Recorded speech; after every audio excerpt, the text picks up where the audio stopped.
SMA TV vous présente Parlons Santé avec votre pharmacien Daniel Lachance. Et nous sommes dans votre Uniprix du boulevard Taché en compagnie de Daniel Lachance. Daniel, on voulait parler des réseaux sociaux qui ont parfois des idées un peu particulières. On sait qu'on a beaucoup entendu parler dernièrement des fameuses pilules amaigrissantes. Est-ce que ça fonctionne? Est-ce que ça existe pour vrai?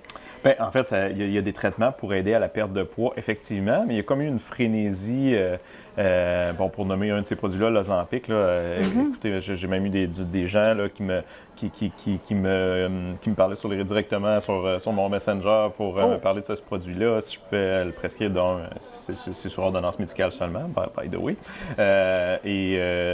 C'est comme, à un moment donné, je trouvais que c'était approprié peut-être de remettre un peu les choses en perspective, puis pour qui ça peut être aidant, puis le comment ça peut être aidant, parce que comme n'importe quoi, c'est pas un miracle. C'est pas pour tout le monde non plus. Et puis, il y a des produits qui sont des injections, qui sont pas sous forme de médicaments.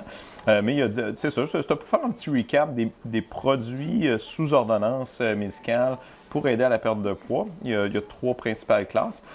Puis un peu remettre tout ça en perspective. Là, je pensais que ça pouvait être bien, là, compte tenu de la frénésie récente. Dans quel cas est-ce que ça peut être utile pour quelqu'un vraiment, on pourrait presque dire nécessaire pour quelqu'un? Bien, en fait, il y a 3 classes de médicaments. Un qui est tout seul de sa classe, le Xénical, qui est un produit qui va diminuer l'absorption du gras au niveau de l'intestin. Donc, quand on prend le produit, par exemple, qu'on mange gras, mais le gras, au lieu d'être absorbé, va passer tout droit. Ce qui peut amener des effets secondaires désagréables, que si on mange du gras malgré la prise du médicament, bien que le gras, en passant tout droit, ça peut amener ce qu'on appelle des diarrhées lipidiques. Oui. Donc, qui peut être un peu désagréable. C'est sûr que ça pousse les gens à modifier un peu leur habitude alimentaire, en ce sens qu'on va manger forcément un peu moins gras, parce que sinon, ça peut être désagréable, peut amener des mauvaises surprises un peu. Mais c'est quand même la première chose qu'il faut faire, modifier ses habitudes alimentaires quand on veut perdre du poids. Dans un sens où quelqu'un a un petit peu de la difficulté à modifier ses habitudes ou à contrôler son apport en gras. Par contre, il faut faire attention parce qu'il y a des bons gras aussi. Puis c'est pas juste le gras le problème. Le sucre est un grand problème aussi au niveau alimentaire.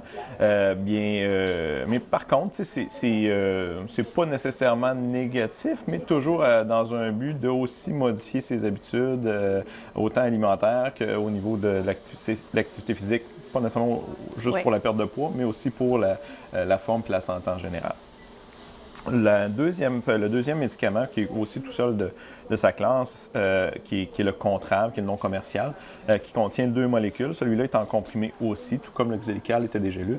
Le Contrave est un produit qui contient 2 molécules, une dans la classe des antidépresseurs, le bupropion, et puis du naltrexone, qui a un effet un peu anorexigène. Là. Donc, le but de la médication, l'antidépresseur dans le produit serait pour un petit peu contrôler les pulsions alimentaires. Le naltrexone comme agent anorexigène là, qui finalement coupe l'appétit. Donc, le but du produit est de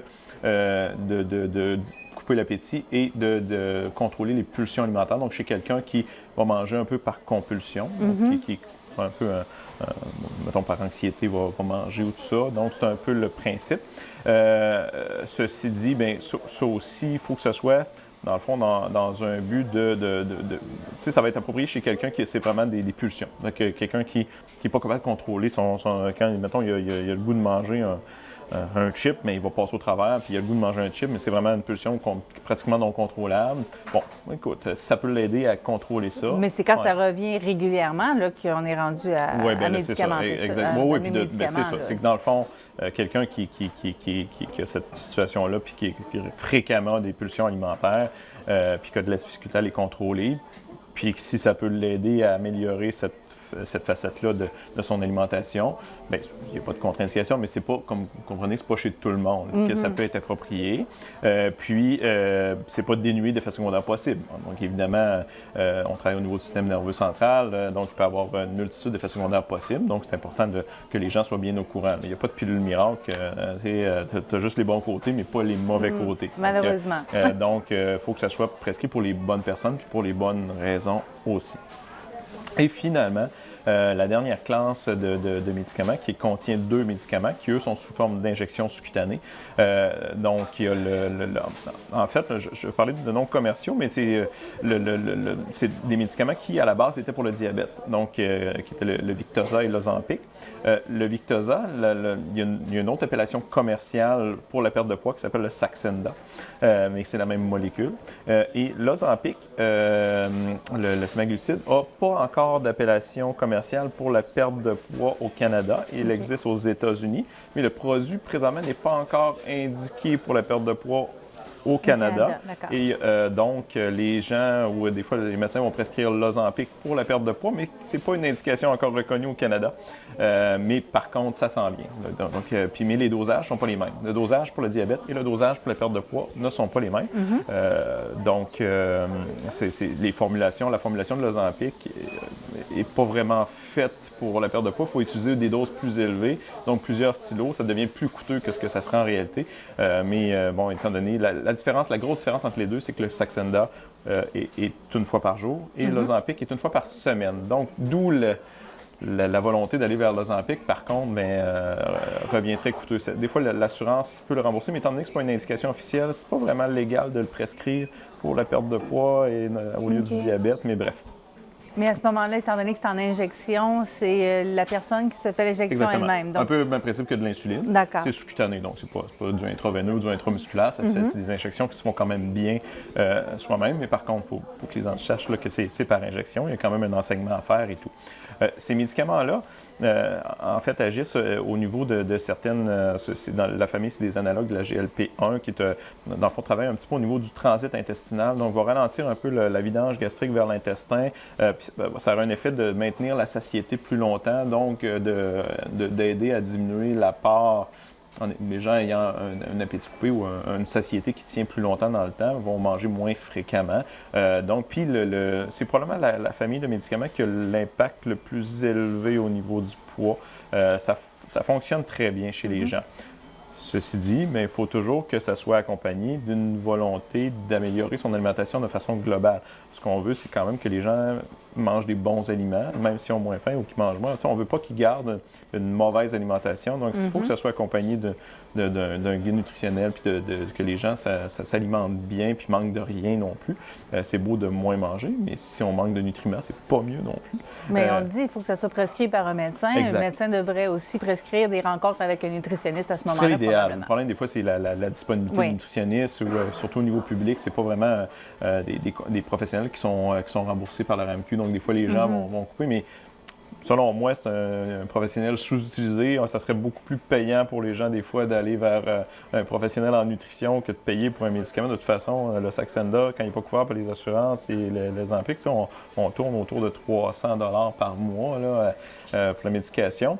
Souvent, moi, avant d'aller vers ces produits-là, quand je ne suis pas convaincu de la qualité de l'alimentation chez les patients, des fois, c'est pas parce qu'ils sont juste manque de connaissances au niveau alimentaire, mais de payer pour quelques consultations avec une nutritionniste, des fois, voir si on peut faire des petits changements qui sont graduellement dans notre alimentation qui pourraient avoir un impact aussi bénéfique. Mais des fois, je trouve que cet exercice-là n'est pas fait assez chez les patients. Dans le fond, des fois, ils veulent le médicament. Comme là, ils s'en parlent beaucoup sur les réseaux sociaux, se fient à ça, veulent le médicament, mais des fois, peut-être qu'ils n'auraient pas besoin d'un médicament, juste changer leurs habitudes alimentaires, avoir une consultation avec une professionnelle en nutrition, puis juste changer quelques habitudes. Puis des fois, on pense que c'est tout qu'il faut changer, puis ça a l'air complexe, mais des fois, c'est des petites habitudes que les gens ont au niveau de leur alimentation qui feraient une grosse différence. Des fois, c'est pas vraiment de tout modifier, c'est juste juste le jus, la liqueur. Des fois, les gens n'ont pas l'impression. Le jus, les gens ont l'impression, bon, c'est des fruits ou c'est des légumes, c'est bon pour la santé. Il y a énormément de sucre là-dedans. Les jus, c'est que tu as pratiquement juste le sucre, beaucoup moins les nutriments. Donc, on dit en nutrition, je n'ai pas la traduction française, mais eat the fruit, don't drink the juice. On utilise cette appellation-là, donc de manger le fruit, mais de ne pas boire son jus, parce que c'est pas santé boire un jus. Bon, quelqu'un qui prend 2-3 gorgées de jus le matin au lever. Moi-même, je le fais, là, mais c'est toujours dans c'est pas à proscrire. Exactement. Mais il y a beaucoup de gens qui ne prennent pas suffisamment d'eau puis vont prendre 3-4 grands verres de jus de fruits par jour. Mais juste ça, c'est un apport calorique qui est en sucre qui est extrêmement élevé. Fait que, des fois, c'est juste de couper ça. Il va avoir un impact quand même assez significatif au niveau du poids.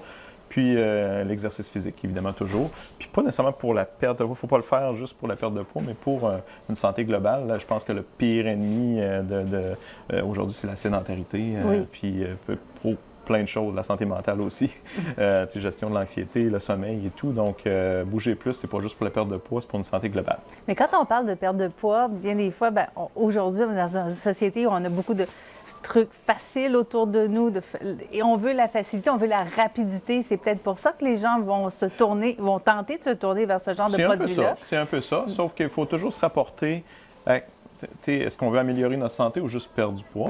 Bon, les produits ont leur utilité, là, comme il y a des patients qui sont à un IMC, par exemple, quand on parle d'IMC, c'est l'indice de masse corporelle, donc c'est le poids sur la grandeur principalement. Là. Donc, il y a des gens qui ont un IMC très élevé, ils partent de très loin, là, puis des fois, ils ont besoin d'un petit coup de pouce, des fois juste pour la motivation, puis de juste changer les habitudes de vie, ça peut être très long.